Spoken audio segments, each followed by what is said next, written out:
¿Cómo están? Buenas noches. Hoy es viernes 29 de agosto y qué gusto para mí en esta fecha poder saludarles a todos transmitiendo en vivo y en directo desde la ciudad de Santa Cruz, Bolivia, para todo el país. Y les saluda Marcos Daniel Soruco. En adelante voy a ser su anfitrión de este espacio denominado Ratio Iuris. Hay muchos colegas y muchas personas, tanto abogados como no abogados también, que se están uniendo a través de esta transmisión con la finalidad de poder abordar un tema muy importante que ya estábamos viendo al inicio de esta convocatoria, que justamente desprende ser algo muy importante en la práctica. Y para ello tenemos a dos personas, dos grandes profesionales mismos que nos van a acompañar esta noche con sus criterios, ¿no? Dentro del tema que vamos a poner sobre la mesa, es decir, el tema en debate, el tema que vamos a escudriñar para efectos de poder de repente compartir algo más de nuestra experiencia, ¿no? Frente a lo que es también lo que uno llega a aprender. Me refiero yo a aquellas estrategias, me refiero yo también a aquellas figuras técnicas, tanto en lo jurídico como también en materia de psicología. Porque esta noche tenemos presente a dos grandes profesionales, ya les decía, y permítame saludar primeramente a las damas. Si se encuentra con nosotros, quiero darle la bienvenida a la licenciada que esta noche nos acompaña, que estamos muy agradecidos de que nos haya dado el espacio. Licenciada Glenda Dávalos, ¿cómo está, licenciada? Buenas noches, saludos. Buenas noches y muchas gracias por la invitación. Espero ayudar en lo poco que sé, en realidad. Muchas gracias, licenciada. La licenciada Glenda es psicóloga de la Defensora de la Niñez y Adolescencia, además del adulto mayor. Ha sido también coordinadora de gestión social del Gobierno Autónomo Municipal de Sucre, perito en psicología forense en el sector privado y en el Instituto de Investigaciones Forenses IDIF por más de 13 años, docente universitaria en universidades públicas y privadas, además psicóloga en el Gabinete Psicológico Privado INSIT, brindando terapia individual de pareja y familiar, además de hipnoterapia regresiva para tratar adicciones, trastornos alimenticios y otros trastornos psicológicos. Definitivamente su presencia va a ser muy enriquecedora en este espacio de esta noche y pues nuestras expectativas están por ahí arriba, están muy despiertas porque usted nos va a dar las luces que nosotros estamos buscando para varias cosas que para nosotros los abogados de repente en la práctica no llegamos a comprender. Pero en nuestro escenario esta noche, además, también vamos a contar con otro profesional destacado desde Potosí. Directamente con nosotros quiero saludar al doctor Jesús Abel Colquejanco. ¿Cómo está, doctor? Buenas noches. Segundo panelista invitado esta noche en Ratio Juris. ¿Cómo está, estimado doctor? Muy buenas noches. Saludos cordiales hasta la ciudad de Santa Cruz. De igual forma, a la estimada licenciada Glenda, a quien le mando un cordial saludo, y a todo el público en esta sala virtual, quienes están seguramente ya conectados, como usted decía, estimado doctor, a la expectativa de poder reforzar sus conocimientos con seguridad y de poder enriquecer de mejor forma también, de mejor manera, esos conocimientos adquiridos hasta la presente fecha, ¿no? Es muy cierto que un abogado y cualquier otro profesional de cualquier área con seguridad nunca termina de poder adquirir nuevos conocimientos, ¿no? Siempre estamos logrando capacitarnos de una u otra forma a través de cursos de posgrado, esta clase de seminarios, conversatorios y otros que naturalmente, repito, van a reforzar nuestros conocimientos. Qué tan lindo, qué tan interesante de verdad es poder compartir esta clase de experiencias con toda la gente, porque entiendo que no solamente esto puede ser de repente para solamente un cierto público, es decir, para abogados, litigantes o personas capacitadas en el área psicológica, sino también para todo el público, porque realmente el tema que vamos a tocar el día de hoy es muy interesante, es muy bonito y de verdad que seguramente nos va a encantar este tema que hemos escogido para el día de hoy. Estimado doctor, saludos desde la ciudad de Potosí, Bolivia, a toda la gente, quienes están conectados ya en este importante conversatorio. Gracias. Nosotros agradecidos realmente con su presencia, porque también nos va a ayudar a comprender muchos temas, más que todo cuando vayamos aterrizando sobre la ley 348. El doctor Jesús Abel Colque Janco es especialista en Derecho Penal y Procesal Penal, especialista en Ciencias Penales, maestría en Derecho Constitucional, docente de la Universidad Privada Domingo Savio. Actualmente también es abogado litigante con importantes resultados sobre procesos trascendentes en la ciudad de Potosí. Bueno, el tema que nosotros tenemos ya lo hemos puesto sobre la mesa y lo hemos anticipado, por lo cual nos hemos convocado esta noche para poder discutirlo. Refiere primer elemento a la ley 348. Nosotros la entendemos muy bien como esta ley que permite sancionar todo tipo de violencia contra la mujer, niño, niña o adolescente, ¿no? Es decir, que si nosotros queremos llegar a sancionar, identificar el tipo de conducta, vamos a acudir también a la parte sancionadora de la ley 348 para, bueno, realizar un proceso penal como establece esta ley especial. Pero dentro de los elementos de prueba, porque es a través y a partir de los elementos de prueba que va a nacer justamente el proceso penal, más allá que tendrá el procedimiento, la denuncia y otros más, el inicio, ¿no? Señor doctor Abel Colque, primero ayúdenos a sentar esta base. ¿En qué momento y cómo empieza el tema probatorio en materia penal, en este caso, respecto al principio de inocencia? Muchísimas gracias, estimado doctor. Muy bien, decíamos que es importante este tema para todos los colegas y para todo el público en general, porque prácticamente involucra a toda la sociedad en su conjunto, a todas las personas dentro del Estado plurinacional de Bolivia, la imposición de una determinada sanción establecida en la Ley 348. Importante resaltar, estimado doctor, que esta ley de abreviación penal ha sido incorporada el 3 de mayo de la gestión 2019, que es la ley precisamente 1173, que ha traído nuevas modificaciones al Código de Procedimiento Penal y ya la aplicación, en todo caso, de la ley 348 como tal ha sido prácticamente ya incorporada en la gestión 2016. A partir de ello, ¿qué podemos decir? ¿Qué podemos rescatar nosotros como abogados? Principalmente dentro de la praxis, nosotros podemos destacar que, bueno, lastimosamente existe una mala aplicación por parte de algunas autoridades que no respetan este principio y precisamente a ello está abocado este conversatorio, ¿verdad, doctor? Es la versus la presunción de inocencia. Un dictamen pericial, ¿qué tanto puede llegar a afectar a la presunción de inocencia enfocado desde los derechos y garantías constitucionales de una persona imputada o procesada? Para ello es importante tomar conocimiento de que, bueno, un dictamen pericial para nosotros en materia penal es un informe elaborado por un experto que va a proporcionar un cierto análisis con opiniones técnicas relacionados a hechos relevantes para los cuales ha sido este perito, en todo caso, proporcionado y va a determinar, obviamente, para una mejor toma de decisiones a la autoridad competente, quien conoce un determinado caso penal, independientemente de la fase procesal en la que se encuentre, ya sea esta una etapa preparatoria o dentro ya incluso de los alcances de un juicio oral público y contradictorio. Bueno, el tema del dictamen pericial, que con seguridad nos va a ilustrar de mejor forma nuestra estimada colega licenciada Glenda, a mayor detalle seguramente nos va a abundar las partes más técnicas, su forma correctamente de elaborarlas, cómo tienen que realizarse las mismas. Entiendo que a mí me corresponde principalmente hacer un análisis, un enfoque ya sobre esos resultados versus la presunción de inocencia, ¿verdad? Sin embargo, Entonces, exacto. está bien, gracias, doctor.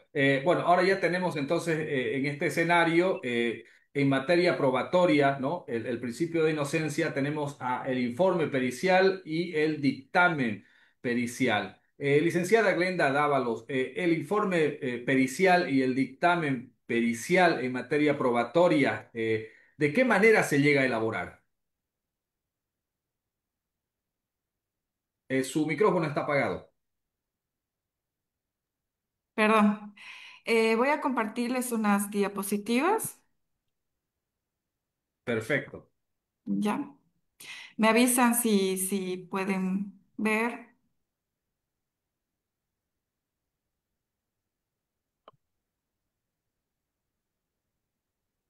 Creo que le envié ya. Está con posibilidad de compartir. ¿Lo puede compartir también desde su máquina o yo lo comparto?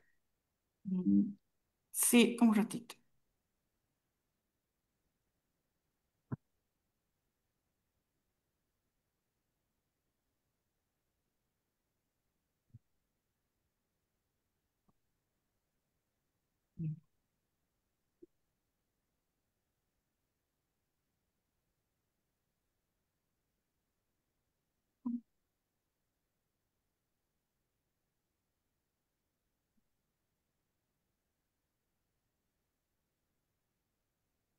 Perfecto, ya lo tenemos en pantalla.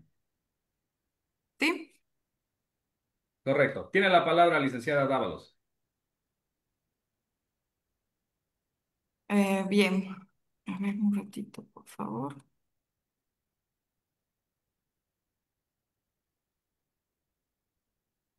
Bien, dentro de desde mi campo de acción, voy a hablarles sobre el dictamen pericial psicológico, empezando por la ley 348 que nos señala que define la violencia contra la mujer, ¿no? Como cualquier acción u omisión abierta o encubierta que cause la muerte, sufrimiento o daño físico, sexual o psicológico a una mujer u otra persona y le genere un perjuicio en su patrimonio, en su economía, en su fuente laboral o en otro ámbito cualquiera por el solo hecho de ser mujer.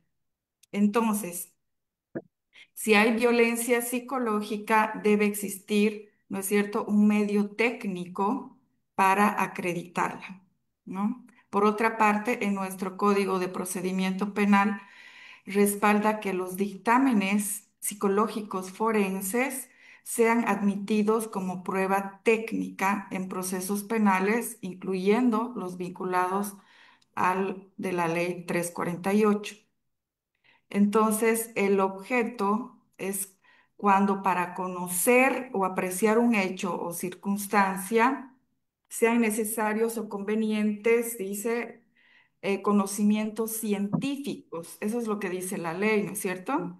Técnicos o artísticos. Se ordenará el informe pericial.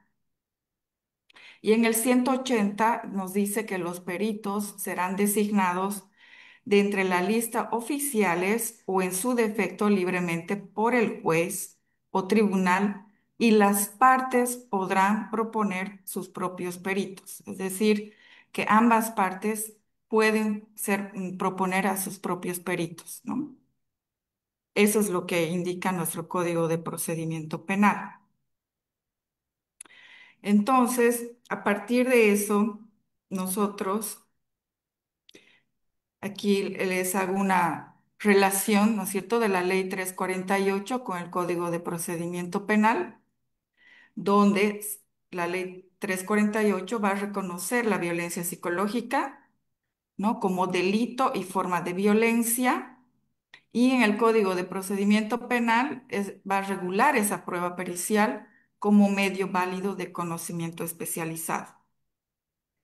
¿Por qué? Porque hay una necesidad para acreditar la existencia de un daño psicológico y su riesgo. Y en el Código de Procedimiento Penal es claro que es a través de un dictamen pericial psicológico y que debe ser escrito, ¿no? Debe ser usado con métodos y conclusiones. En la ley 348 nos habla incluso de las medidas de protección y la reparación del daño. Y para esto, precisamente, muchos fiscales solicitan informes psicológicos, ¿no? Y los nombramientos y requisitos de los peritos también están en el Código de Procedimiento Penal. Por lo tanto, se requiere una prueba técnica especializada, que es el dictamen pericial psicológico, y que va a ser discutido en juicio oral a través de la defensa técnica del perito. Entonces, la conexión entre la Ley 348 y el Código de Procedimiento Penal está en que la Ley 348 va a establecer la necesidad de reconocer y reparar ese daño psicológico. Y el Código de Procedimiento Penal va a brindar el marco procesal para admitir y valorar ese dictamen pericial. Entonces, el dictamen pericial psicológico es el puente entre el reconocimiento del daño psicológico, que es está dentro de la Ley 348, y la admisión de la prueba pericial, que está en los códigos de procedimiento penal, en los artículos desde el 179 hasta el 185. ¿No es cierto? Entonces, por lo tanto, la valoración del daño psicológico es una de las demandas más habituales realizadas al psicólogo forense por parte de los distintos operadores de justicia dentro de lo que es el derecho penal. Y el psicólogo forense es, ¿no? Por tanto, el especialista que va a realizar estas valoraciones psicolegales, ¿no? Que es prácticamente, como ya lo he dicho anteriormente, una actividad técnica que va a consistir en poner en relación los aspectos del funcionamiento psicológico con cuestiones jurídicas. Esta actividad, se podría decir técnica, se va a llevar a cabo de varios procesos de evaluación pericial y va a ser transmitida al operador jurídico demandante, ¿no? A través de justamente del informe psicológico forense y que se va a convertir en un medio probatorio más dentro del proceso judicial. Es decir, es un medio probatorio más, ¿no? No es la única prueba. Entonces, en el Código de Procedimiento, en el Código de Procesal Penal de Bolivia, son los que establecen las normas para la prueba pericial. Y la prueba pericial es realizada por expertos con conocimientos especializados en esa área determinada como ciencia, técnica o arte. Entonces, en un dictamen pericial psicológico es científico, ¿no? En muchos juicios orales que he podido asistir, siempre nos indican la ciencia de la psicología o la psicología es una ciencia. Entonces, tratan de desvirtuar la psicología añadiendo que no es una ciencia, pero contrariamente, es una ciencia, ¿no? Porque cumple con todas estas condiciones y se basa en principios y teorías psicológicas reconocidas. Entonces, ¿por qué? Porque usa métodos técnicos estandarizados, validados que son las pruebas psicométricas, entrevistas estructuradas y protocolos internacionales, además. Entonces, este informe debe ser replicable. ¿Qué quiere decir esto? Que cualquier otro perito de la misma disciplina y de la misma especialidad puede replicar, ¿no? Debe llegar a las mismas conclusiones de acuerdo a las puntuaciones que se exhiban de los resultados de las pruebas psicométricas. Entonces, el perito va a exponer su método, su procedimiento y sus conclusiones, y no solamente es una opinión particular, ¿no? O sea, en palabras simples, no es la opinión personal del psicólogo, sino es un juicio técnico, científico, ¿no? Que va a estar fundamentado en métodos psicológicos. ¿sí? Entonces, el dictamen pericial psicológico se considera una prueba científica, ya lo hemos dicho, porque la psicología es una ciencia empírica reconocida además con un objeto de estudio definido y métodos validados.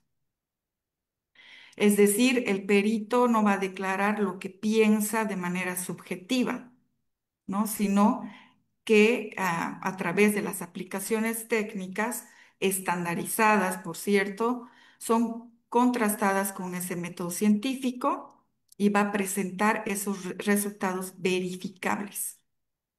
Por eso, en derecho procesal se la va a ubicar en una categoría de prueba científica, ¿no? Junto con otras ciencias como la medicina forense, como la balística, etcétera. Entonces, la prueba psicológica, ¿no? Es una prueba científica.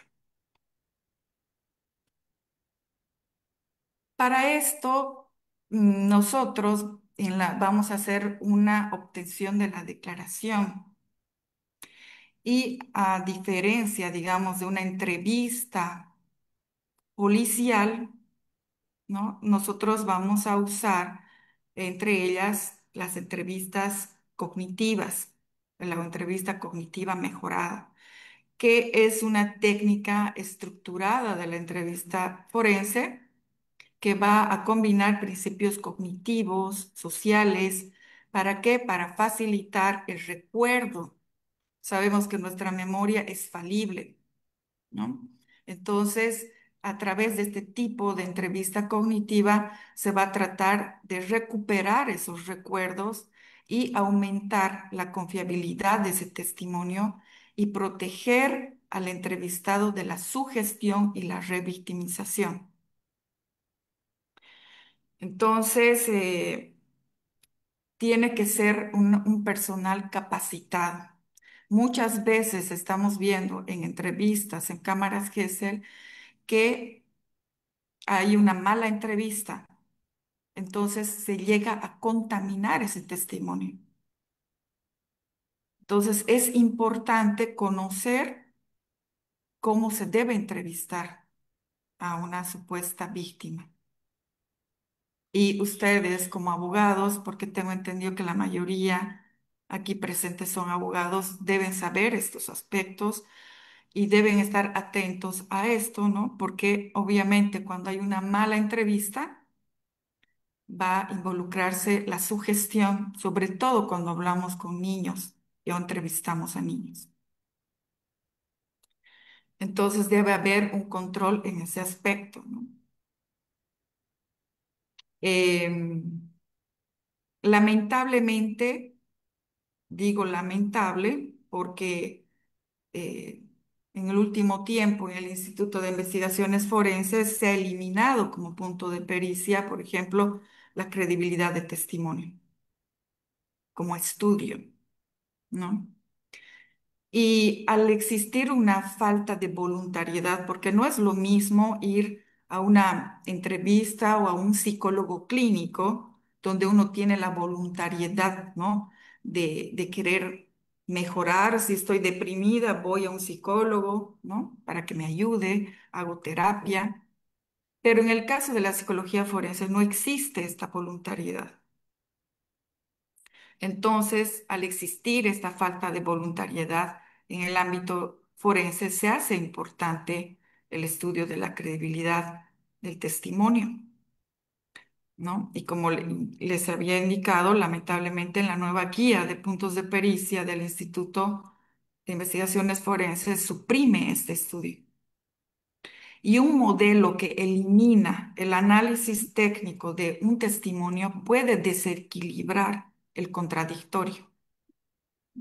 No va a proteger plenamente ni a la denunciante porque se va a perder el control de calidad de la obtención del testimonio, ni al denunciado porque limita las herramientas para impugnar, ¿no?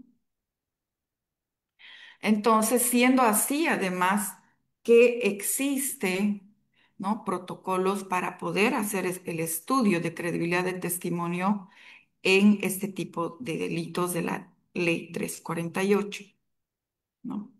Como por ejemplo el Sistema de Evaluación Global o el SEG, ¿no? Más comúnmente conocido como el SEG, que va a resultar en un compendio de diversas estrategias de análisis de la confiabilidad, ¿no? Del CBCA, del Reality Monitoring, la validez de la declaración, que es el CBA y el SRA, y a la vez que la huella psicológica y la simulación de la misma, ¿no? Cuán importante es este análisis de ver que esa huella psicológica no esté siendo simulada. Entonces, para la obtención de esta declaración, las herramientas fundamentales para la obtención de esta información son las entrevistas, pero no cualquier entrevista, como ya lo he explicado. Las entrevistas dirigidas o semidirigidas pueden introducir información engañosa, ¿no? En las narraciones de los eventos de personas mucho más susceptibles como los niños, ¿no? Y puede existir estas distorsiones que pueden no ser fruto de una mentira, ¿no? Que no haya esa intencionalidad para mentir, pero sino que la información introducida por el entrevistador hace que cambie o que adhiera cosas que no se les ha preguntado. Entonces, en consecuencia, se precisa de entrevistas en las que el entrevistador no mediatice la información a recuperar por el testigo. Y lo más conveniente son las entrevistas en formato narrativo, ¿no? De discurso libre, se podría decir, tal como la entrevista cognitiva mejorada que les estoy mostrando en la diapositiva, ¿no? ¿Por qué? Porque se van a ajustar a estas demandas y sin duda el cuadro clínico más representativo en la psicopatología traumática es el trastorno de estrés postraumático junto al estado psicológico o psicopatológico. Y es el que más tiende a simularse en casos judiciales, ¿no?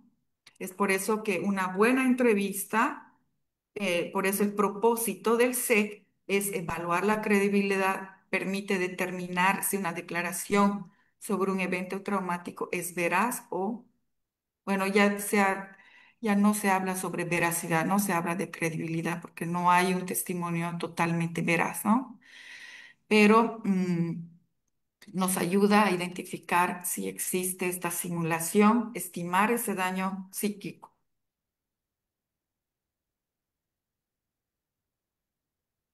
Y los cuadros clínicos más asociados a estas experiencias traumáticas van a ser los trastornos de ansiedad, que está, el que les decía, el trastorno de estrés agudo y el trastorno de estrés postraumático. También dentro de los trastornos disociativos va a estar la amnesia disociativa, la fuga disociativa, el trastorno de identidad disociativo y el trastorno de despersonalización. Otros cuadros importantes, ¿no? Eh, Están el trastorno de somatización, el trastorno límite de personalidad, etc. Y el TEP, como se lo conoce al trastorno de estrés postraumático, es el que mayormente está asociado a delitos de impacto, ¿no? ¿Qué quiere decir? A los de violencia, violaciones, robos, mientras el trastorno de estrés postraumático complejo se ha relacionado con delitos más de un desarrollo prolongado, es decir, en la violencia de pareja, por ejemplo, en el abuso sexual intrafamiliar o en secuestros prolongados. Entonces, el curso y evolución, digamos, del trastorno de estrés postraumático va a ser muy variable, aunque va a predominar una sintomatología de tipo transitorio. Y las personas que van a desarrollar este trastorno de estrés postraumático, la mayoría se va a recuperar totalmente de 12 a 24 meses, ¿no? Y únicamente una minoría va a desarrollar un trastorno de estrés postraumático de tipo crónico. Y eso también se debe tomar en consideración porque muchas veces a pericia llegan personas después de 2 años, de 3 años, ¿no? Eh, Aunque se podría determinar una secuela, porque es a partir de los 2 años que se puede determinar una secuela. Pero, como les decía, en el trastorno de estrés postraumático, la mayoría, ¿no? Se va a recuperar totalmente entre los 12 y 24 meses. Y respecto al tratamiento más eficaz, digamos, para el trastorno de estrés postraumático, es la terapia cognitivo-conductual con técnicas de exposición, imaginación, hay una reestructuración cognitiva porque hay un daño en la parte cognitiva. Entonces, no hay que olvidar, y hay muchos errores, he visto en informes psicológicos forenses, donde no valoran, ¿no? El perfil de personalidad. Solo se abocan, como el punto de pericia es específicamente el daño psicológico, ya no hacen una valoración de la personalidad. Y no hay que olvidar que siempre se tiene que valorar la estructura de personalidad, ¿no? De base del evaluado. ¿Por qué? Porque es el estilo, ¿no? De personalidad que aparece como un factor de vulnerabilidad, ¿no? O protección en psicopatología traumática. Es decir, que el perfil de personalidad es el que modula la expresión de esos trastornos psicológicos, ¿no? Entonces, conformando por sí mismo en un área, digamos, de desajuste clínicamente significativo en un trastorno de personalidad. Entonces, hay que ver también cuán importante es que se tiene que valorar la estructura de personalidad y no solamente abocarse a- al daño psicológico, ¿no? Si no estaríamos sesgando este análisis, sería un análisis sesgado. Entonces, aquí los conceptos claves es la simulación, la sobresimulación y la disimulación. También es importante aquí que todo psicólogo forense, en todos los informes psicológicos, debe haber un contraste de pruebas que sean capaces de detectar la simulación, la sobresimulación y la disimulación, ¿no? Porque no todas las pruebas psicométricas son capaces de detectar esto. Entonces, también se ha visto, o que es uno de los errores que se ha estado viendo últimamente, es que no usan este tipo de pruebas capaces de detectar la simulación. Entonces, y para que se entienda claramente, la simulación es la creación, ¿no? Intencional de síntomas inexistentes para obtener, ¿no? Un beneficio, como evitar, por ejemplo, responsabilidades legales o laborales, y en la sobresimulación está la exageración, ¿no? De síntomas reales más allá de su intensidad genuina. Es decir, que existe, pero digamos que tiene una depresión leve, pero con la sobresimulación se puede ver como una depresión grave. Entonces, ¿y con qué fin? Con el fin justamente de obtener ventajas indebidas, ¿no? Y la disimulación, que es la ocultación, ¿no? O minimización de síntomas reales. ¿Para qué? Para evitar consecuencias legales o personales, o también para obtener algún tipo de beneficio. Entonces, simular, ¿qué implica? implica la invención, ¿no? Consciente y deliberada de un trastorno mental o físico, ¿no? Con el propósito, digamos, de obtener un beneficio personal. Y en ocasiones lo que se simula ya no es la patología en sí, sino su intensidad, como es lo que les acabo de explicar, que es la sobreestimulación. Entonces, los trastornos mentales más propicios para el fingimiento justamente es el trastorno de estrés postraumático, ¿no? Los cuadros psicóticos también, las demencias, las toxicomanías, ¿no? Personas que están por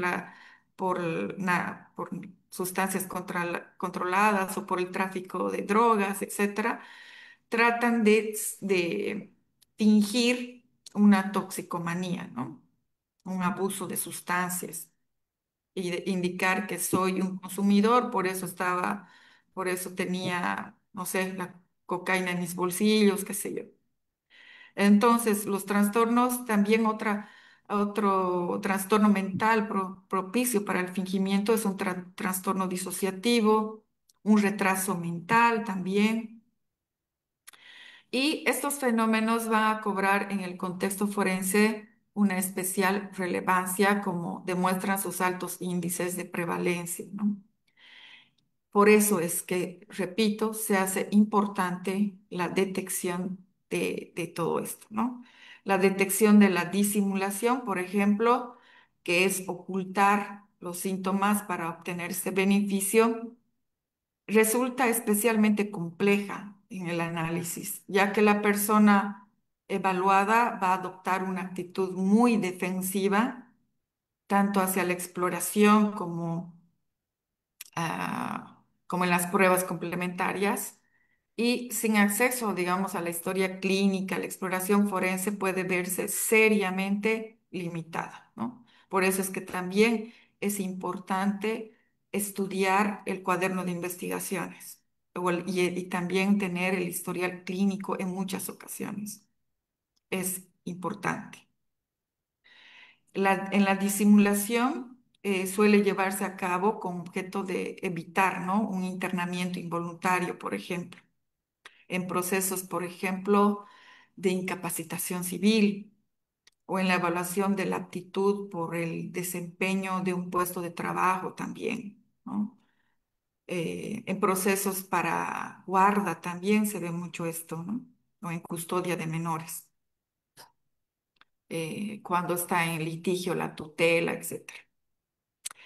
Entonces, aquí nos damos cuenta cuán importante, ¿no? Es utilizar las pruebas psicométricas adecuadas, ¿no? Porque estas deben tener una especificidad, validez, ¿no? Ya les he explicado hace un momento que no todas las pruebas psicométricas están diseñadas para detectar la simulación o la disimulación. Debe haber un contraste de resultados, o sea, es fundamental aplicar muchas pruebas psicométricas para contrastar estos resultados y obtener una evaluación más precisa. Lamentablemente, muchos con una sola prueba o con dos pruebas, listo, ¿no? O sea, no hay ese contraste fundamental de resultados para obtener la confiabilidad de ese diagnóstico. La selección adecuada de instrumentos, ¿no? Que tienen que ser peritos que usen una batería de pruebas psicométricas validadas, contrastadas, revisar informes periciales, ¿no? Hay que verificar que los informes se incluyan, ¿no? Un análisis detallado de los resultados de las pruebas aplicadas y su interpretación. Muchos informes también he visto que no hay esta información detallada. ¿De dónde sale este resultado? De dónde, cómo ha llegado a esta conclusión este perito? Cuando no ha explicado de dónde, qué prueba ha usado, cómo ha interpretado esa prueba. si esa prueba es validada o no. Entonces, obviamente, el psicólogo forense siempre tiene que estar en una capacitación continua para esto, para comprender mejor estos procesos, ¿no? De evaluación y detección de lo que es la simulación, sobresimulación y disimulación. Bien, entonces, creo que está... ya. El modelo de informe psicológico, eh, si bien no existe un informe psicológico estandarizados en nuestro medio, porque cada quien hace más o menos a lo que, a no ser que sea del ICUB o del IDIF que tienen su modelo, los peritos particulares, muchos peritos particulares tienen su propio modelo, ¿no? Pero lo más importante debe siempre contener, ¿no? El motivo de evaluación, ¿no? La razón por la que se originó este dictamen pericial, quién es la entidad solicitante, cuál es el objeto de pericia, ¿no? Aquí van a estar, tienen que estar claramente identificados los puntos de pericia que deben responder, ¿no? Al a la pericia, el daño del evaluado, ¿no? O diré los datos del evaluado, que son su nombre, su ocupación, los antecedentes relevantes, como cómo ha sido su niñez, cómo ha sido su adolescencia, su escolaridad. Por qué es importante saber qué tipo de escolaridad? Si, por ejemplo, tiene una persona apenas se ha llegado a primaria, no voy a tomarle un examen o una prueba psicométrica a un MSMI, por ejemplo, ¿no? Que se necesita mayor capacidad de escolaridad. Entonces, todo eso tengo que saber. Los antecedentes, ¿no? Ya les decía la importancia del estudio del cuaderno de investigaciones, leer los testimonios, las entrevistas, en qué ámbito su familiar ha crecido esa persona, porque eso me va a dar pautas de cómo ha ido desarrollando su personalidad. Y si incluso qué fármacos está usando. Si esta persona está usando un tipo de medicación, por ejemplo, un antidepresivo fuerte, yo por ética le pediría que venga otro día, que no consuma, porque puede haber una distorsión en sus respuestas, ¿no? Entonces es importante hacer todo esto previamente. Luego estará el planteamiento de una hipótesis forense basadas en el caso y en el marco teórico, la metodología de evaluación que tiene que describir todo el proceso, la designación, el consentimiento, etcétera, todos los pasos que tiene que hacer él desde su designación, ¿no? Y las técnicas aplicadas, ¿no? El comportamiento, cómo observo a esta persona. Si una persona me dice que no consume sustancias, pero veo en sus ojos, su mirada, su forma de vestir, su poco aseo, etcétera, bueno, ya me dice algo, ¿no? Que tengo que entrevistar y hacerle preguntas más incisivas sobre ese aspecto, etcétera. Su conciencia, su memoria, su lenguaje. Entonces, todos estos resultados obtenidos tienen que ser descritos también con las pruebas psicométricas a partir de puntuaciones, como le decía antes, debe ser o podría ser replicable con otro perito que tendría que llegar a la misma interpretación, ¿no? Y las consideraciones psicológicas forenses ya va a ser ese análisis crítico de todos los resultados de las pruebas, de todos los hallazgos, de todo lo que he estudiado considerar, ¿no? Este caso y en el contexto legal en el que se encuentra. en la discusión forense se contrasta, ¿no? Y en las conclusiones y recomendaciones se puede dar una recomendación clara a los puntos de pericia plasmados, ¿no? Por ejemplo, en muchas ocasiones se puede recomendar una terapia, un tipo de terapia específicamente. Y eso, bueno, eso es todo desde mi parte. Gracias. Muchas gracias, licenciada Glenda Dávalos. Realmente es importante comprender sobre la psicología, la manera como nos ha presentado. Y ha quedado claro que se trata de una actividad técnica realizada por expertos especializados en la materia y que además es una ciencia. Muchas veces en las audiencias de juicio oral es lo primero que se llega a discutir. ¿Es una ciencia o no es una ciencia? Queda claro Sí. de que sí lo es porque utiliza estos métodos y protocolos Ujú, internacionales, ¿no? Más allá que son ujú. estandarizados, concluyendo como una prueba científica. Y eso es lo que se necesita para efectos de encontrar una sanción a esos efectos.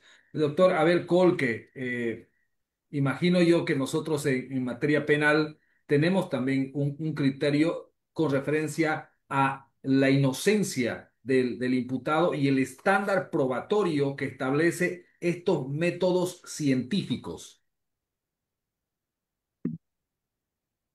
Así es, bueno, hemos escuchado muy atentamente la intervención de la estimada licenciada, quien nos ha facilitado importantes definiciones y conceptos relacionados precisamente a lo que es un dictamen pericial, cómo se puede elaborar el mismo, y ha quedado más que claro, evidentemente, lo que nos ponía en contexto, que es precisamente una prueba científica así como tal, ¿no? Eso es lo que hemos podido captar y evidentemente dentro de ello ha disgregado claramente también los alcances precisamente de estas pericias, cómo principalmente es su elaboración.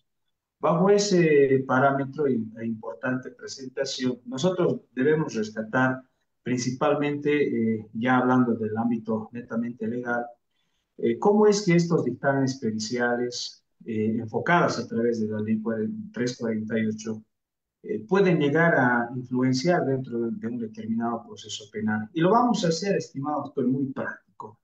Nosotros lo vamos a hacer desde un punto de vista más del ámbito de la experiencia. ¿Cómo es que estos dictámenes periciales realmente, eh, más allá de su realización, que es muy importante, por cierto, tal y cual lo ha manifestado la estimada licenciada Glenda Dávalos, es importante mencionar que estos dictámenes periciales, independientemente, decíamos, de la fase procesal en la que se encuentren, ya sea esta en una etapa preparatoria o dentro del juicio oral público contradictorio, es importante tomar en claro que no es lo mismo para nosotros un informe pericial o un dictamen pericial.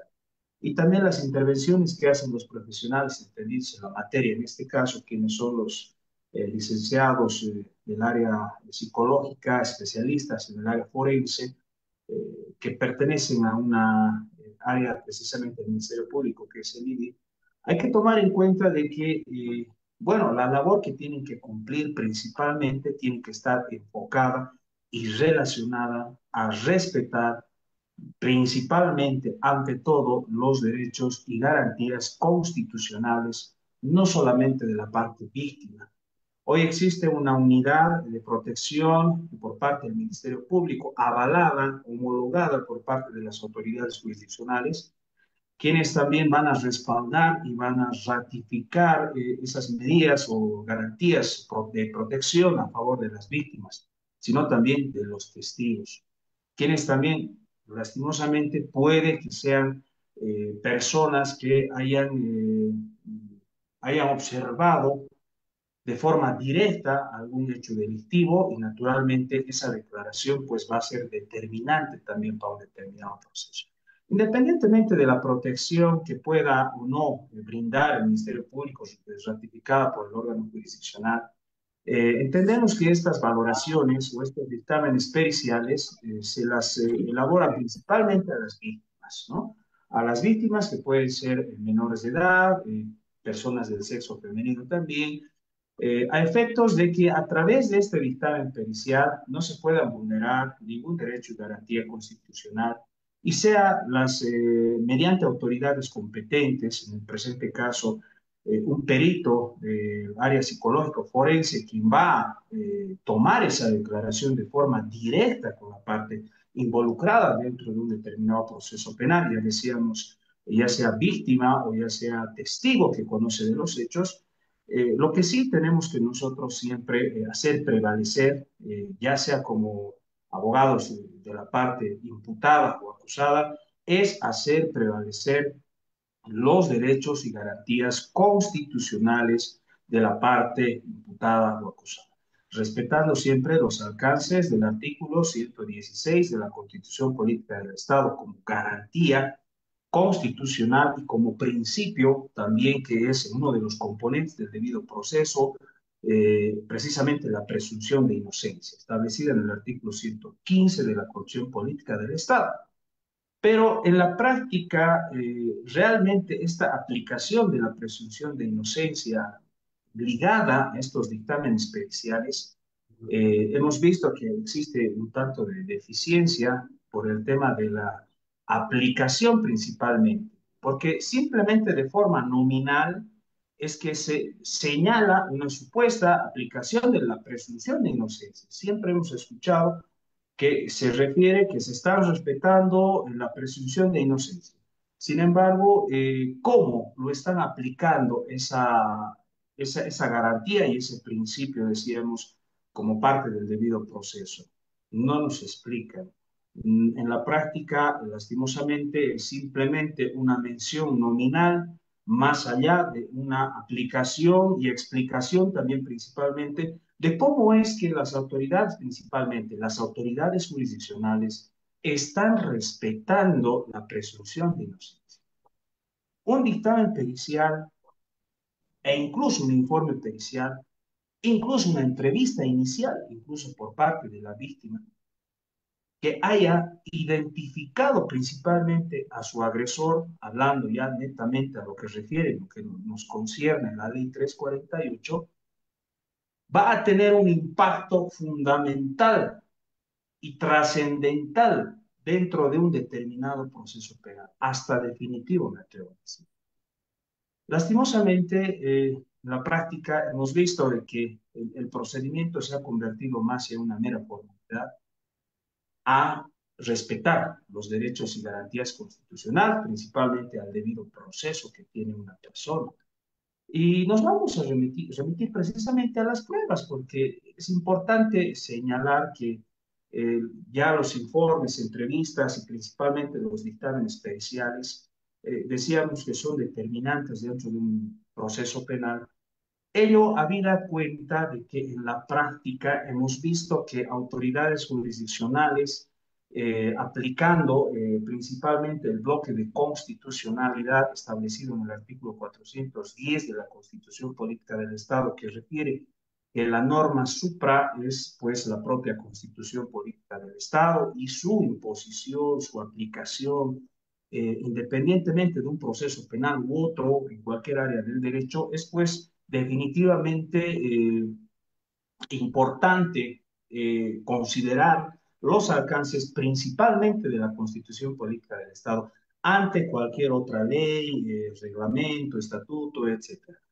Entonces, a partir de ello, vemos que ya las autoridades del Tribunal Constitucional de la ciudad de Sucre han ido enmarcando abundante línea jurisprudencial que hace mención precisamente a respetar el principio, y es más, ya le han puesto un rótulo, porque si bien en el Código Niña, Niña y Adolescente también establece el principio de la veracidad a favor de menor de edad, niña, niño y adolescente, esto ya ha sido prácticamente reforzado por parte de las autoridades superiores, decíamos, del Tribunal Constitucional, quienes últimamente, a través de la amplia y vasta jurisprudencia, que enseguida voy a señalar algunas de ellas, han ratificado, reiteramos, y han reforzado esa presunción de verdad que goza todo menor de edad.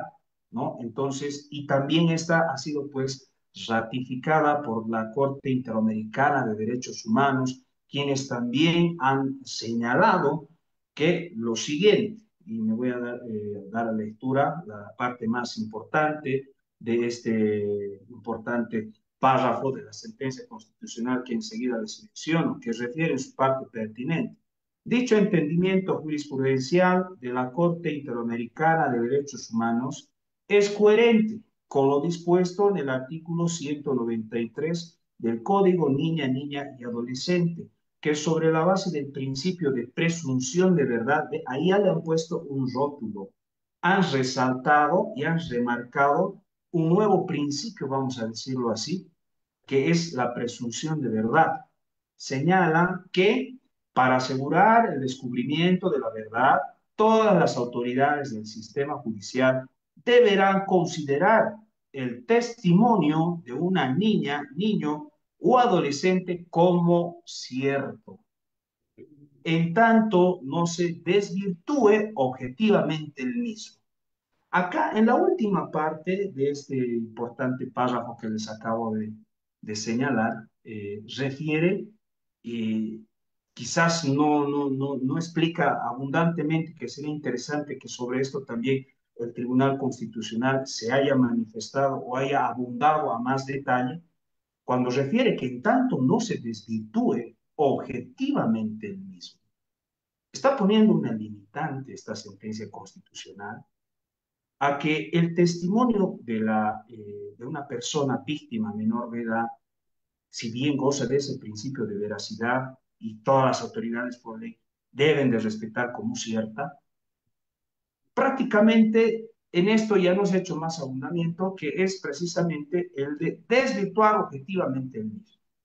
Y en esto vamos a hacer especial énfasis, toda vez de que hemos denotado dentro de la aplicación precisamente de la amplia jurisprudencia por autoridades del órgano jurisdiccional al momento incluso de imponer una determinada sanción, ya sea en juicio oral público contradictorio o ya sea en etapa preparatoria, una medida cautelar, por ejemplo, en contra de una persona sometida a la ley 348, es importante señalar que también esta sentencia constitucional ha abierto un parámetro bien importante, que es el que ese testimonio, entonces, en tal sentido, no precisamente goza pues de un principio de veracidad al 100%, vamos a decirlo así, porque también nos da la posibilidad de que podamos hacer el uso de la defensa a favor del imputado o del acusado que considere ser inocente dentro de un determinado proceso penal, toda vez de que la carga de la prueba corresponde a la parte acusadora, es decir, al Ministerio Público y a la parte civil, independientemente si será considerado una parte civil o a la parte víctima. Esto debido a que si ese dictamen pericial no cumple con los alcances del artículo 213 del Código de Procedimiento Penal, que refiere lo siguiente, dictamen. El dictamen será fundamentado y contendrá de manera clara y precisa la relación detallada de las operaciones practicadas y sus resultados, las observaciones de las partes o de sus consultores técnicos y las conclusiones que se formulen respecto a cada tema pericial. Los peritos podrán dictaminar por separado cuando exista diversidad de opiniones entre ellos. El dictamen se presentará por escrito, firmado y fechado. La parte inicial refiere, el dictamen será fundamentado y contendrá de manera clara y precisa la relación detallada de las operaciones practicadas. ¿Qué quiere decir?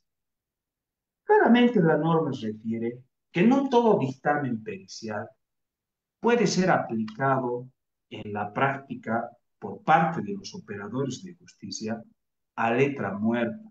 Es decir, que si bien un dictamen pericial ha determinado que la parte, en este caso la víctima o testigo, ha dado una información fehaciente, independientemente de los parámetros y protocolos que nos ha establecido claramente la distinguida licenciada, siempre vamos a encontrar en un dictamen pericial una determinada conclusión.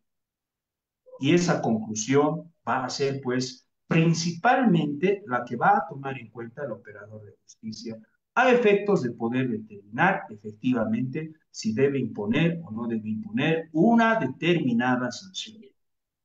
Entonces, ¿qué quiere decir ello?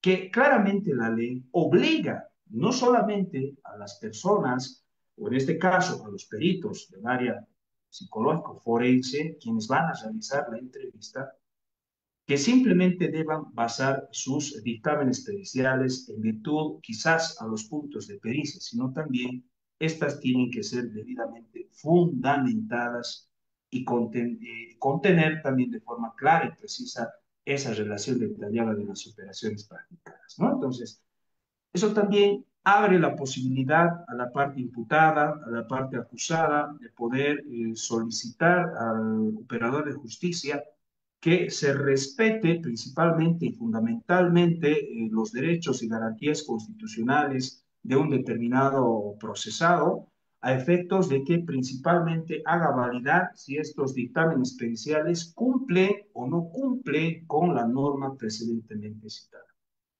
En ese sentido, es importante señalar de que, bueno, claramente la ley, tanto la jurisprudencia, que si bien no ha abundado en específico y de forma amplia, a efectos de que podamos otorgar una mejor defensa a la parte imputada o acusada dentro de un determinado proceso penal, podemos en suma señalar que si bien existe amplia jurisprudencia constitucional que ha reforzado ese principio de veracidad a favor de un menor de edad que ha sido víctima dentro de los alcances de la ley 348, pero también de ninguna forma se ha restringido o se ha limitado la presunción de inocencia. Sin embargo, el problema radica en que la ley 348 ha fortalecido más o ha reforzado en este caso los derechos de una persona víctima que está identificada dentro de la ley 348, pero también hay que tomar en cuenta de que la presunción de inocencia, por otra parte, también ha establecido de que estas tienen que ser aplicadas no solamente en la fase inicial de un proceso penal, ni siquiera en la fase central, sino este principio de inocencia debe de respetarse en toda la fase procesal. Sin embargo, en cuántos requerimientos conclusivos, por ejemplo, de una imputación formal, porque estos delitos principalmente son de aplicación inmediata, cuando un menor refiere haber sido objeto de una agresión sexual, por ejemplo, inmediatamente se activan protocolos por parte del Ministerio Público a efectos de poder realizar los actuados investigativos necesarios, indiciarios y razonables, ¿no? Estas también tienen que ser razonables, a efectos de poder activar ya lo que corresponde y eventualmente un mandamiento de aprehensión en contra del presunto agresor, conforme al artículo 226 del Código de Procedimiento Penal, respetando obviamente todos sus alcances y todos sus numerales. Sin embargo, lo que decíamos en la presunción de inocencia es un aspecto realmente fundamental que lastimosamente vemos que no ha sido respetado en muchas ocasiones. Lastimosamente, la presunción de inocencia es algo nominal, no así netamente de aplicación. ¿Por qué? Porque, por ejemplo, dentro de lo que es precisamente un requerimiento conclusivo de imputación formal, el artículo 302, a través de sus distintos numerales, establece cómo debe de formularse un requerimiento conclusivo de una imputación formal. Primero, tiene que haber los suficientes elementos en contra de una persona a efectos de emitir requerimiento conclusivo. Pero, ¿dónde hemos identificado que se ha señalado por lo menos el respeto a la presunción de inocencia? Incluso en resoluciones judiciales, en los autos interlocutorios posteriormente a, a la imposición de alguna medida cautelar, tampoco se ha escuchado mucho respecto, ¿no? Entonces, efectivamente, pues, distinguidos colegas, existe pues una vulneración una garantía constitucional, que es precisamente la presunción de inocencia, que también está como principio del debido proceso. Lastimosamente, esto no ha sido, no es respetado en muchas oportunidades y para ello necesariamente también nosotros como colegas, como abogados, tenemos que hacer prevalecer y hacer notar que esa presunción de inocencia no tiene que ser simplemente de forma nominal, sino que la autoridad jurisdiccional está en la obligación de explicarnos de qué forma, cómo está respetando la presunción de inocencia versus estos dictámenes periciales, por ejemplo, que ya en su parte conclusiva puede definir una cierta situación respecto a una declaración, señalando quizás en su dictamen pericial de que efectivamente existen suficientes indicios y que probablemente el denunciado o el autor del hecho es responsable de la comisión de un delito. ¿Por qué? Porque a través del dictamen pericial y los puntos de pericia se han llegado a determinar de forma objetiva de que efectivamente existen suficientes indicios para determinar de que existe un presunto autor. En ese sentido, también las autoridades jurisdiccionales están en la obligación, conforme el 180 de la Constitución Política del Estado, están en la obligación de poder fundamentar los dictámenes periciales. También hemos visto en la práctica, estimado doctor Daniel, que muchas veces las autoridades jurisdiccionales se limitan a la parte conclusiva de los dictámenes periciales y no hacen todo el análisis de todo el contexto del desarrollo del dictamen pericial o los informes periciales, que también han dado luces importantes respecto a los hechos en concreto, que no están apartados de la realidad. Sin embargo, la parte conclusiva aparentemente es definitiva. Han tomado decisiones algunas autoridades jurisdiccionales simplemente con el hecho de haber tomado en cuenta la parte conclusiva de los dictámenes periciales. Entonces ahí surge la interrogante. ¿Por qué entonces la elaboración de todo un dictamen pericial? Entonces, eso pues limita y vulnera también la presunción de inocencia. Ahí está, por ejemplo, una mala praxis por parte de las autoridades que no hacen esa revisión exhaustiva. Obviamente nunca voy a generalizar, pero en la práctica hemos visto que esa limitante que algunas autoridades lo hacen, por ello que necesariamente nosotros como abogados debemos necesariamente hacer el análisis exhaustivo de los dictámenes periciales, las entrevistas psicológicas a detalle y hacer notar a la autoridad jurisdiccional bajo los alcances de la presunción de inocencia. Y si la autoridad jurisdiccional no se pronuncia al respecto, nosotros como abogados también estamos en la obligación de solicitar pues la explicación, una vez emitida la resolución, del por qué esta autoridad no se ha pronunciado respecto precisamente a lo que señalábamos, ¿no? Los puntos observados por parte de la defensa del imputado o del acusado. Entonces, podemos concluir diciendo de esa forma de que, bueno, lastimosamente la presunción de inocencia efectivamente se ve afectado por principalmente los derechos y garantías constitucionales de la parte víctima, principalmente por esa presunción de veracidad que va a ser determinante. Sin embargo, hemos abierto una brecha importante para que también puedan asumir defensa correcta y material a favor de sus defendidos, ¿no? También para emitir una debida defensa, ¿no? Bueno, la sentencia constitucional que les he referido es la sentencia constitucional plurinacional 0353, quebrado 2018-S2, de fecha 2 de marzo de la gestión 2018, ¿no? Es sentencia constitucional que es netamente vinculante a los delitos de carácter sexual, que es precisamente el caso de bueno, en el caso concreto que estamos tocando en el presente, que obviamente también les va a servir a efectos de solicitar que también se respete la presunción de inocencia bajo ese principio de objetividad que debe de tener mínimamente los dictámenes periciales u cualquier otra prueba y que sean las mismas de forma razonable, ¿no? porque si bien los dictámenes periciales se pueden considerar prueba material dentro de un determinado proceso, no debemos olvidar también de que en una fase preparatoria las autoridades jurisdiccionales no se van a validar los mismos con plena prueba. Es decir, que ellos no necesitan una plena prueba objetiva ya cumpliendo todos los parámetros o requisitos que establece el Código de Procedimiento Penal, sino también los mismos van a emitir su resolución simplemente en base a indicios. Pero esos indicios tienen que ser suficientes, razonables, comprensibles también para el procesado, ¿no? Bueno, estimado doctor Daniel, básicamente con ello también vamos a complementar lo mencionado por la distinguida licenciada, entonces también de que se pueda también conocer este principio y esta garantía que es la presunción de inocencia.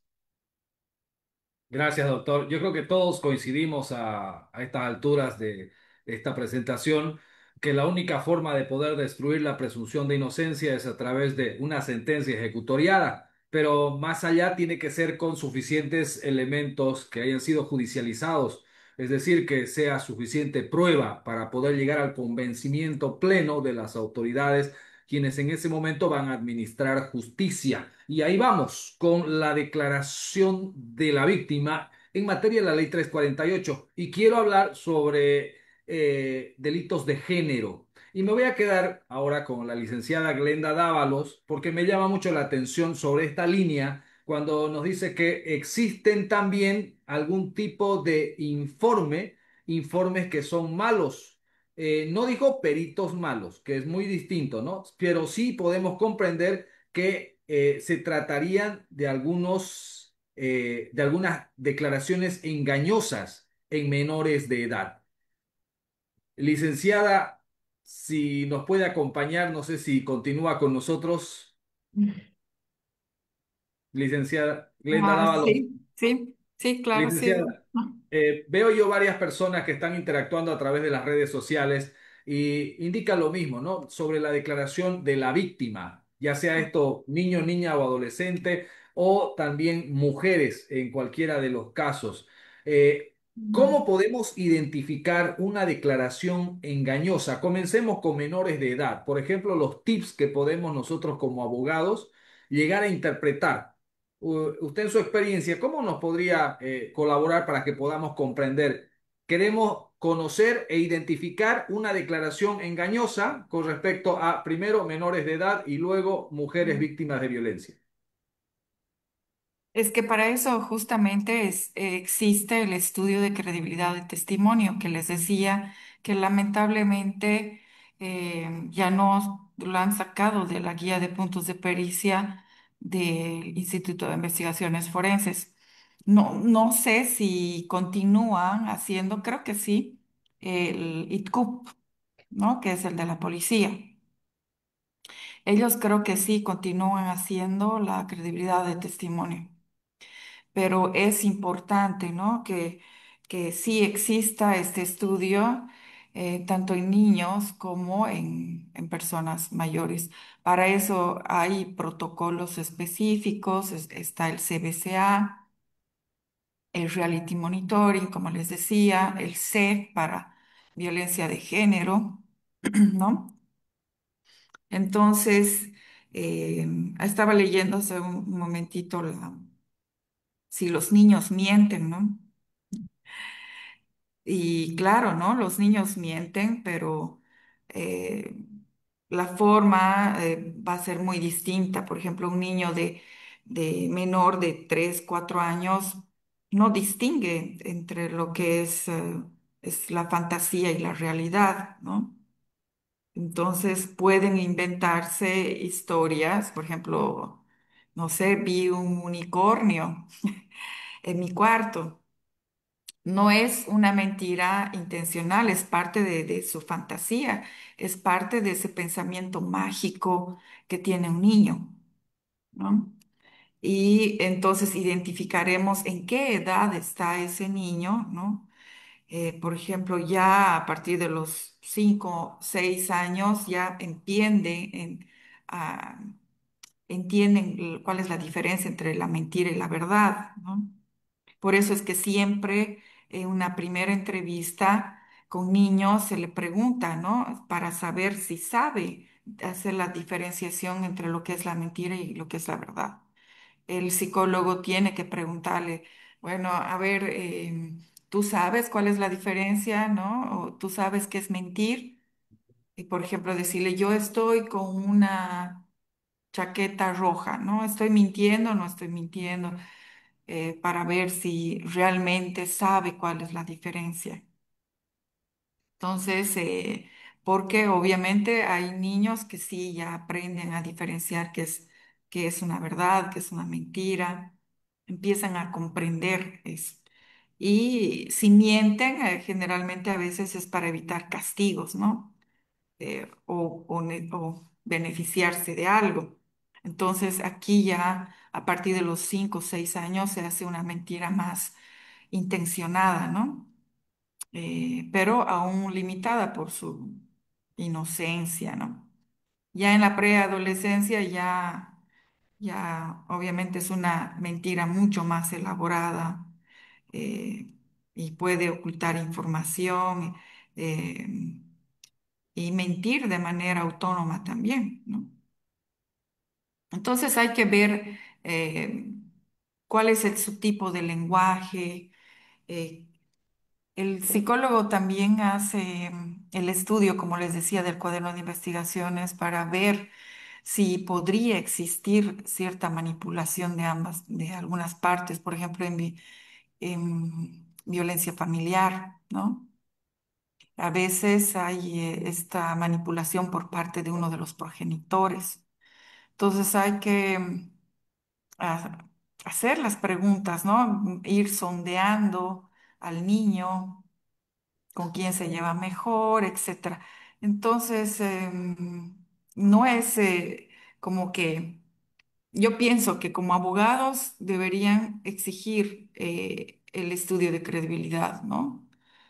Eh, Al menos pienso que es importante. Por eso en un principio ya les indicaba que para mí es importante el estudio de credibilidad y no estoy muy de acuerdo de que hayan sacado de la guía, pero bueno, tienen la posibilidad de tal vez hacerlo con el ICU o usar también peritos particulares, ¿no? Peritos de parte. Entonces, igual en delitos de violencia familiar y doméstica, sabemos que hay algunos intereses a veces económicos de por medio, donde hay supuestas víctimas de violencia familiar. Entonces, por eso es que les recalcaba tanto en mi exposición de usar también pruebas que sean capaces de detectar simulación, disimulación y la sobresimulación que les hablaba hace un momento, ¿no? Exigir eso. O sea, pienso yo que más que todo, ustedes como abogados tienen que exigir que se utilice todo esto, porque estamos en el ámbito forense, no estamos en el ámbito clínico, que se supone que la víctima o que la persona no miente, no busca ayuda cuando acude a un psicólogo clínico y no pasa esto al asistir a un psicólogo forense, donde muchas veces es obligado por su abogado, es obligado por el fiscal, ¿no? No existe la voluntariedad de ir. Entonces, porque muchas veces, incluso en entrevista, cuando trabajaba en el Instituto de Investigaciones Forenses, me decían, bueno, ¿y cuál era el motivo, ¿no? de su asistencia? Decían, porque mi abogado me dijo que tengo que venir, pero yo no quiero, o sea, ¿no? Entonces, están obligados. Y por eso justamente es que se tiene que usar las pruebas que tengan esa capacidad de detectar eso, la simulación, y además de también exigir, ¿no? el estudio de credibilidad del testimonio. No sé si podrían cambiar en no sé, la guía de protocolos. Pienso que es muy complicado eso, ¿no? Pero tal vez hacerlo saber. también a la autoridad. Eh, no sé, pienso que iría por ahí. Toda la razón, licenciada. Muchas veces, Ujú, incluso en la práctica, he tenido que hacer reserva de apelación cuando llego a ujú, escuchar de que no existe, y así me indica, recuerdo en una experiencia hace poco, en una audiencia de juicio oral, no existe, ujú, dice la pericia, para el imputado a partir del IDIF, que no estarían dentro de los ujú. manuales. Sin embargo, vemos nosotros informes psicológicos, dictámenes periciales a la víctima. Pero ¿qué pasa con el imputado? ¿El imputado también puede acceder a tener un dictamen pericial, un informe psicológico, licenciada? Estimado doctor, Claro que estimado sí, doctor, muy bien. sí, sí se hace los estudios de, ¿no? Estoy leyendo aquí una pregunta, bueno, no sé, no es pregunta, aquí dice el abogado Mario Miqueas, dice lo que se maneja a nivel internacional es la fiabilidad, por eso en el nuevo protocolo se eliminó la credibilidad como punto de pericia. Esto a nivel internacional es mentira porque se sigue haciendo el estudio de credibilidad de testimonio solamente en nuestro país y específicamente en el IDIF, porque el ITCUP sigue haciendo el estudio de credibilidad. Y la fiabilidad es una cosa muy distinta a la credibilidad, ¿no? No hay que confundir la credibilidad con la fiabilidad, ¿no? La Doctora Abel Golke, desde su Doctor, experiencia, alguna pregunta a la licenciada Glenda Dávalos. sí, antes de la pregunta, quiero también comentarles, ¿no? Desde el campo de la experiencia, precisamente, a todos los que están obviamente conectados. Bueno, no hace mucho, recientemente en un caso que está relacionado precisamente a la ley 348, hemos solicitado nosotros que se elabore esta pericia psicológica a un menor de edad que ha sido identificado como víctima, pero a través ya de lo que es precisamente los derechos y garantías constitucionales por parte de la persona imputada, que era o es precisamente la madre quien supuestamente habría agredido físicamente a su propio hijo. Esos casos hay a montones, bueno, que naturalmente, si es correcto este hecho, es nomás ajusticiable desde todo punto de vista. Sin embargo, cuando no lo es, y claramente lo refería a la estimada licenciada, ese testimonio de veracidad realmente es fundamental y lo hemos solicitado así de esa forma para que pueda el juez considerar y efectivamente el juez nos ha aceptado la proposición de la pericia. Sin embargo, claramente y de forma muy concreta ha resaltado lo que nos ha indicado la licenciada, que ese testimonio de credibilidad no puede ser considerado, ¿no? Porque según la autoridad jurisdiccional, y tengo precisamente acá en mano, en este caso, la providencia que nos ha hecho llegar, en el cual, si bien acepta y señala la audiencia respectiva para el juramento del perito, refiere lo siguiente, que la imputada, es decir, la madre, con el derecho que le asiste, explicando los motivos pertinentes al caso, pide se autorice en calidad de anticipo de prueba la pericia psicológica de acuerdo a lo que establece el artículo 204 y 307 del Código de Procedimiento Penal, ¿no? Entonces, hace una, vamos a decirlo así, deficiente fundamentación, porque no estoy muy de acuerdo, porque ha referido en el fondo de que este actuado se podría considerar en una revictimización, dice claramente, se considera para evitar una revictimización de quien probablemente sufrió los hechos y precisamente a eso tiende la ley 348, principalmente en su artículo 33 cuando refiere a evitar la revictimización por cuestiones procedimentales. Entonces, ¿qué es lo que ha hecho esta autoridad? Básicamente nos ha limitado la pericia en algunos puntos específicos que se han propuesto, eh, pero sin embargo la misma ha aceptado con muchos puntos de pericia. Entonces, me parece pues que no hay eh, una equidad, digámoslo así, Claro. una Si bien aplicación la correcta. ley, pienso, perdón, que la ley Sí, 348 sí busca garantizar, evitar la revictimización y el maltrato, digamos, durante la atención y demás, pero no significa que se debe minimizar las entrevistas. O si bien se Exacto. podría, eh, la propia ley, digamos, prevé informes psicológicos dentro de los servicios integrales municipales, por ejemplo, los SLIMS, ¿no es cierto?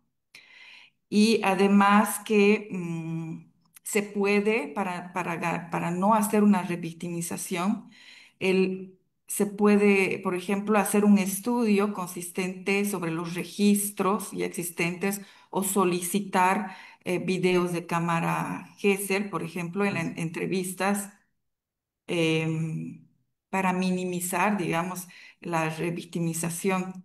Entonces, dejando esos insumos periciales revisables sin volver a exponer a la denunciante, ¿no? Entonces, Evidentemente. eliminar, digamos, el punto de credibilidad de testimonio, pienso que no se desprende de la ley 348. Eh, lo que exige la ley es cómo peritar, ¿no? eh, no prohíbe la pericia en realidad. Habría que ver Exacto, menos esa parte, ¿no? exacto. Importante ese dato, ¿no? En la práctica vemos definitivamente mucha limitación a la defensa por parte del imputado, del acusado, que últimamente ya incluso hay personas que se están manifestando al respecto, ¿no? Para algunas modificaciones de la ley 348 que sinceramente vemos que son necesarias. Quizás no todas en su esencia, porque la estructura de la ley 348 es precisamente el proteger y garantizar los derechos de una víctima, mujer, bueno, menores involucrados dentro de derechos de lesiones Claro, sexuales y otros. Sin embargo, ahí existe la necesidad también de modificar, porque lastimosamente siempre en las autoridades jurisdiccionales, el propio Ministerio Público fundamenta sus negativas, sus oposiciones en virtud de la amplia jurisprudencia. Es por eso que he partido principalmente por esa sentencia constitucional que prácticamente no ha limitado el derecho a la defensa, sino también ha habilitado más bien que las autoridades competentes deben de actuar objetivamente. claro. Estimada licenciada, desde su experiencia, yo le solicitaría que nos pueda también ilustrar un poquito relacionado, por ejemplo, a las audiencias de Cámara GESEL. Dentro de las audiencias de Cámara GESEL, ¿existe una limitante? ¿Cómo es que se deben desarrollar estas audiencias de Cámara GESEL? Usted conoce bien que la audiencia de Cámara GESEL consiste precisamente en un interrogatorio por parte de las partes. Es una nueva declaración que va a realizar la víctima y o testigo también, decir, también podría declarar en un caso similar donde un testigo, eso está para testigo en la Cámara GESEL, Ujú, donde en la antesala están las partes, obviamente el juez, el Ministerio Público, el abogado de la víctima, el abogado del imputado, a efectos de poder realizar los cuestionarios necesarios una vez realizada la entrevista, sobre lo que va a explicar la parte víctima o va a dar su versión, ¿verdad? En ese sentido, ¿hasta dónde debe de, evaluarse esa entrevista? Acá hemos notado y hemos visto que, bueno, algunas autoridades jurisdiccionales no limitan ese trabajo. No sé si por falta de conocimiento por parte de las propias autoridades jurisdiccionales o por el hecho de que temen interrumpir una declaración que no les corresponde, porque al final son abogados, bueno, todos somos del área del derecho y no así tanto del área psicológica, que desconocemos muchas de las cosas que se van a desarrollar, como usted mencionaba, testimonio de credibilidad, entre otros, ¿verdad? Pero las autoridades jurisdiccionales lo que hacen es simplemente habilitar la posibilidad al perito de que pueda desarrollar de forma libre, está bien, creo yo, hasta ahí, la ujú, declaración de la víctima, pero muchas veces estas declaraciones de las víctimas son pues exhaustivas, ya ni siquiera se basan al hecho en concreto.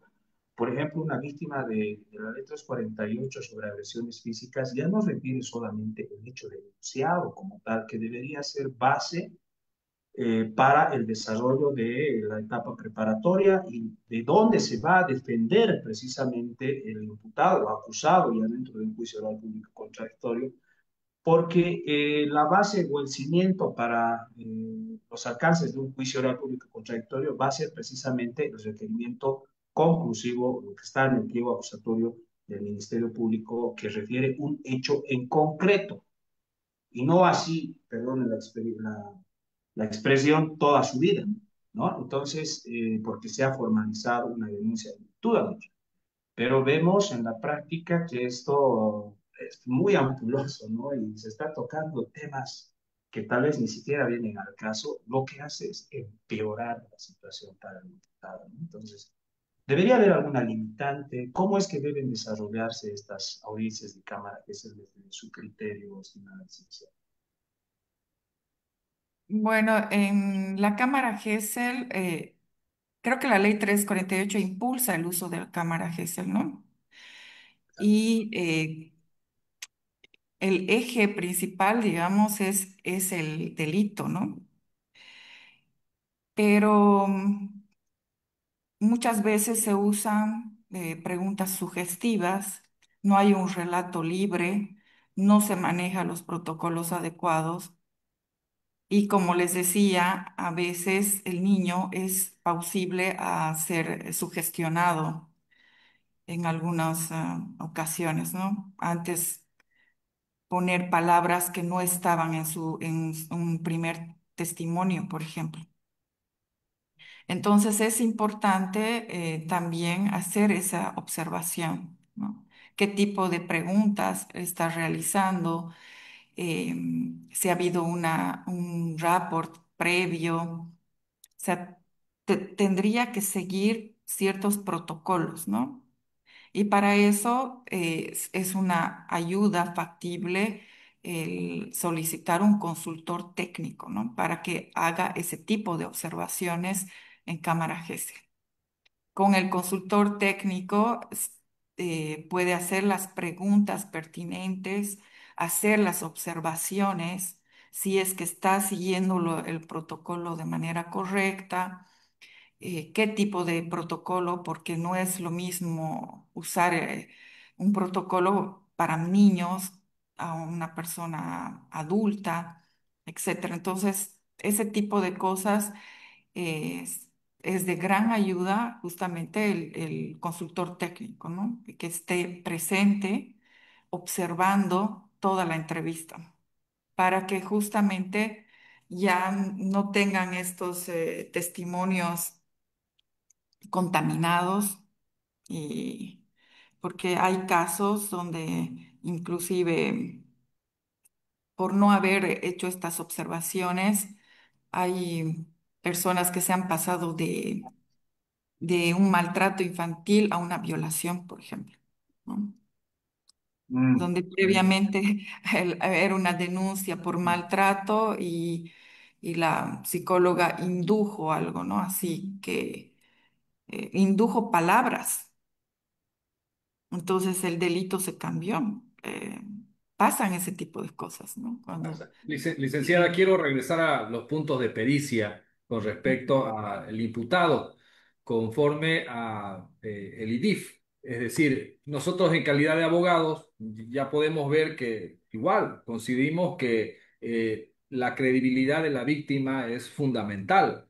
Pero cuando hablamos del imputado, ¿qué sería lo fundamental si vamos nosotros a buscar un dictamen pericial? ¿Cuál sería el tip recomendado que usted nos podría aconsejar para indicar cuál punto de pericia podría ser fundamental, considerando que se trata de un delito de violencia de género o de tipo sexual?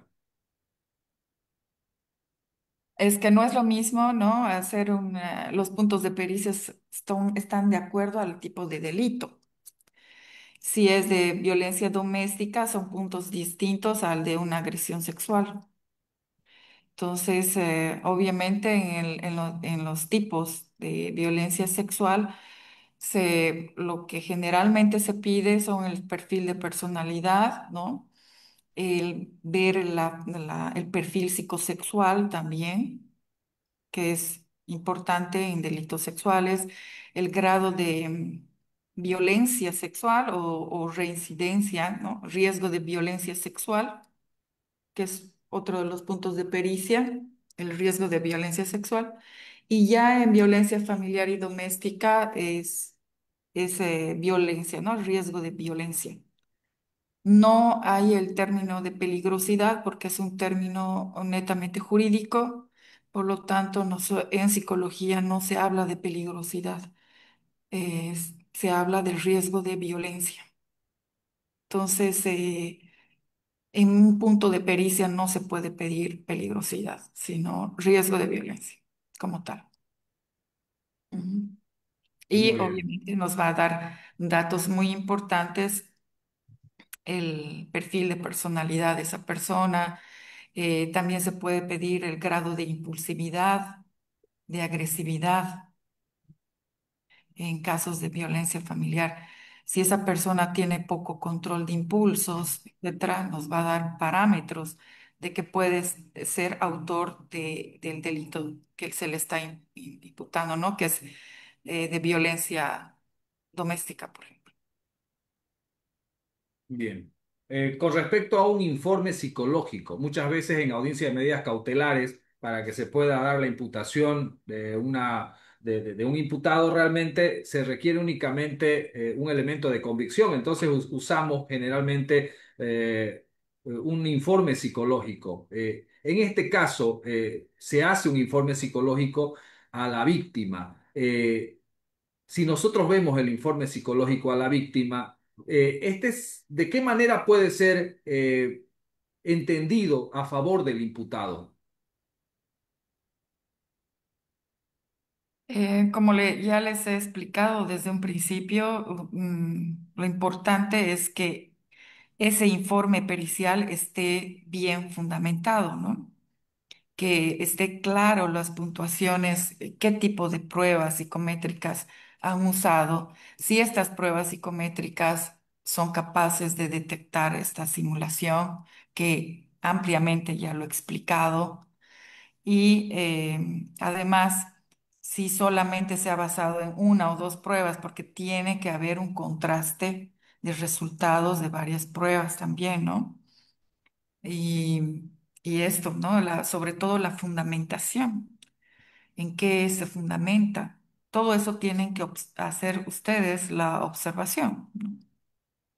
Y si han utilizado también, por ejemplo, entrevistas con familiares, qué tipo de información ha recabado esa persona, ese perito, ¿no? Porque si solamente se ha basado en la entrevista con la víctima o con la supuesta víctima y no ha hecho ningún estudio, digamos, de las pruebas, de las declaraciones, de todo lo que es el cuaderno de investigaciones también. Tiene que haber un estudio realmente de todo eso.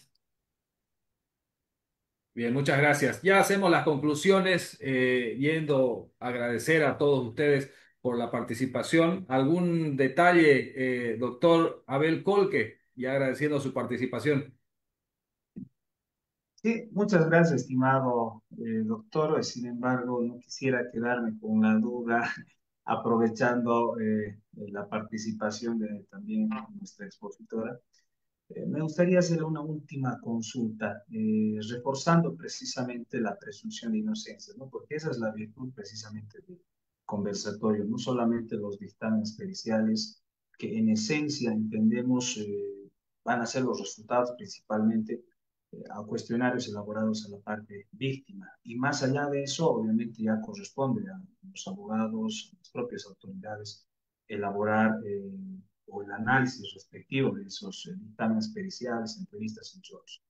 Sin embargo, estimada licenciada, quisiera consultarle por último, creo yo también que varios de los colegas, si ustedes revisan los mensajes, hay más personas que están cuestionando la ley 348 de toda forma, ¿no? Creo que últimamente se ha visto muy cuestionada esta ley, de la redundancia, debido, por ejemplo, al caso del señor Mamani, de la ciudad de La Paz, quien después de haber sido sentenciado incluso por el delito de violación menor de edad, posteriormente ya en una apelación esto ha sido desvirtuado, ¿no? Y ha cesado después de haber estado 9 años en la cárcel, precisamente por ese principio de veracidad que refuerza o protege a los menores de edad, ¿no? Que es suficiente para las autoridades jurisdiccionales en muchas ocasiones.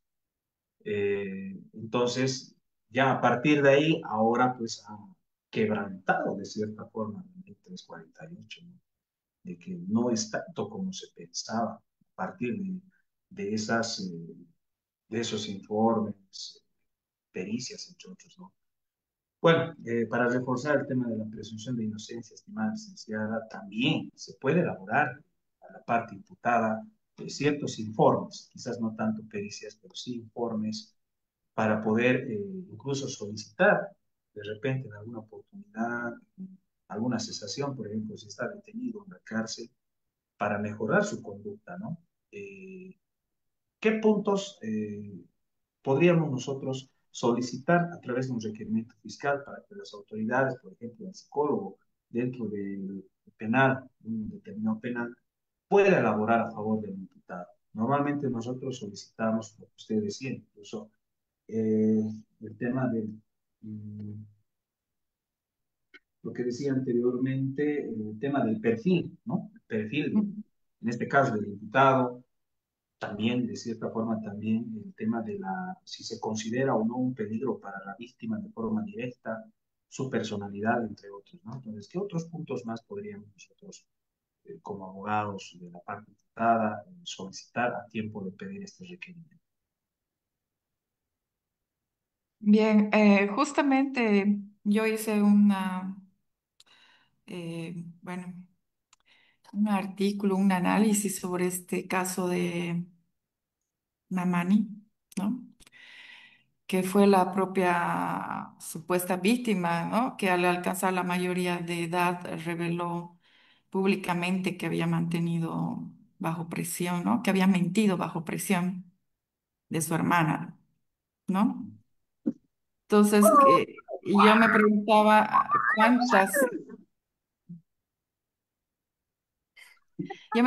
cuántas víctimas del sistema no tienen esa oportunidad de ser reivindicadas. Eh, Esto obviamente no es un ataque a las víctimas reales, ¿no? Cuya protección es y debe seguir siendo prioritaria, pero la justicia debe investigar, no asumir, ¿no? Debe saber escuchar también a ambas partes. Por eso es que al haber quitado esto del estudio de credibilidad, eh, no se hace, no se da lugar a la contradicción. ¿Mm? Una prueba tiene que tener esa calidad de contradicción, ¿cierto? Entonces, Entonces, obviamente, como psicóloga forense, observo con creciente preocupación que la objetividad de los informes psicológicos está siendo muchas veces condicionada por factores externos y no se permite a veces el contraste técnico, ¿no? Y ni el derecho a réplica desde la ciencia. Entonces, obviamente necesitamos una reforma urgente, ¿no? Y es importante que ustedes como profesionales del derecho tienen que hacer sus solicitudes, ¿no? Para cambiar esto, porque como Richard Mamani son muchísimos, ¿no? Es una llamada de atención al Poder Judicial también. Entonces, pero bueno, también la ley prevé que puedan solicitar sus peritos que tienen la posibilidad de solicitar peritos, ¿no es cierto? ¿sí? Entonces, desde un principio obtienen el derecho a la defensa. Creo que nadie les cuarta el derecho a la defensa. Y si es que lo hacen, ustedes tendrían las armas legales para poder defender aquello, ¿no? Y solicitar siempre estar con su propio consultor técnico de que se haga y verifique en el momento de la realización de ese dictamen pericial que se haga de manera objetiva, imparcial. Sabemos que a veces que también últimamente la justicia está corrompida y no es un secreto en Bolivia. Entonces, pienso que es importante por eso valernos de los consultores técnicos para estar presentes y validar cómo se está haciendo estas evaluaciones, si están usando todos los instrumentos, si están llegando realmente a las conclusiones que dicen llegar, ¿no? Eso, sobre todo, no tanto como puntos de pericia. Yo pienso que ahí es la clave en la elaboración, en la entrevista, en la evaluación, ¿no? Que tengan esos operadores técnicos para que puedan observar, que se haga diligentemente, imparcialmente, sobre todo, la evaluación psicológica. Gracias, licenciada. A tiempo también de concluir, voy a trasladar una última pregunta. ¿IDCUB o IDIF? Es decir, son dos instituciones técnico-científicas para efectos de su valoración. ¿IDIF o el IDCUB? Bueno, la verdad, mm, no sé. Eh, Prefiero reservarme esa respuesta. Claro, bueno, el IDCUB es técnico policial, ¿no? Es decir, estamos Sí. hablando de la Verde Olivo, que también está inmerso, por supuesto, dentro de los procesos Es que también hay mucha corrupción, ¿no? Eso no hay que, no sé, no quiero cometer o decir nada inapropiado, pero es que no, lamentablemente las leyes en Bolivia están como están, ¿no? O sea, no sé. Por eso prefiero no responder a esa pregunta. Perfecto. Muchísimas gracias por su participación, licenciada Glenda. Para nosotros un verdadero orgullo, un gusto de tenerla y esperamos que en otra oportunidad también nos pueda acompañar a este grupo de estudio que esta noche hemos transmitido a través de diferentes redes sociales, asimismo por el TikTok, Facebook y otro más. Gracias, licenciada.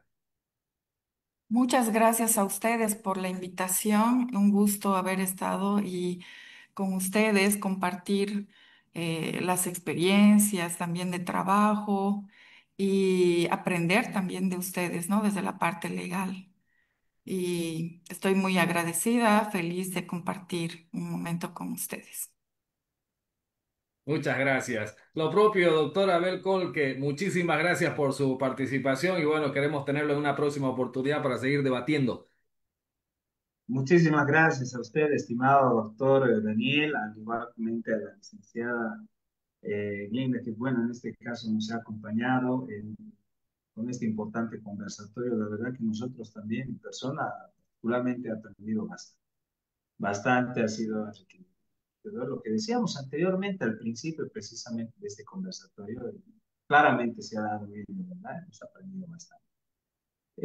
Agradecido con usted, estimado doctor Daniel, por la invitación. Estamos predispuestos para poder realizar un nuevo conversatorio, ya sea seminario, lo que usted pueda determinar posteriormente, estimado doctor, totalmente predispuesto, siempre con las ganas de poder compartir con la gente linda nuestra experiencia desde el ámbito precisamente del derecho como tal, ya dentro de lo que es precisamente los juzgados, oficinas del Ministerio Público y la propia litigación, ¿no? Que tanto, pero tanto nos apasiona. Muchísimas gracias, estimado doctor, licenciada Glenda, a todos los partícipes de este importante conversatorio. Con mi persona, hasta una nueva oportunidad. Gracias. Muchísimas gracias a todas las personas que nos han estado acompañando también aquí a través de esta plataforma. Es que esos son los espacios que nosotros tenemos que aprovecharlos al máximo para poder siempre extraer algo de información, poder cada día aprender, ¿no? Abogado que no lee cada día es menos abogado, decían. Así es que quiero hoy recomendarles esta muy bonita obra, bastante enriquecedora también del doctor Abel Germán Gutiérrez Rubín de Celis. Esta es un libro que refiere respecto a los riesgos procesales, ¿no? Entonces, las personas que lo deseen, nosotros les podemos colaborar para poder enviarlo hasta el departamento donde se encuentren. Para mayores informaciones, 728-65-312. Con esto cerramos, agradeciéndoles una vez más y que sea hasta otro momento. Gracias a todos. Buenas noches. Chao, chao.